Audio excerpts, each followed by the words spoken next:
Welcome to an all-new video of Toyota Innova Hycross converted to run on CNG with Chennai brand, the world market leader in alternate fuel system. Innova Hycross comes with a TNGA 4-cylinder inline 16-valve DOHC VVTi engine with 4 direct injectors and 4 multi-point injectors which switches over depending on the load.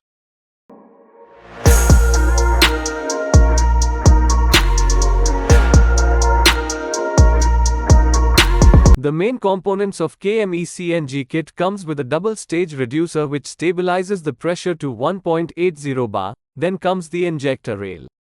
The injector rail we use here is an Hawk injector which works on 1 ohms, giving a faster response than any other injector available in the market. Then third comes the dual AQ, which is the main heart of the kit, which controls all the dual functions both in petrol and CNG.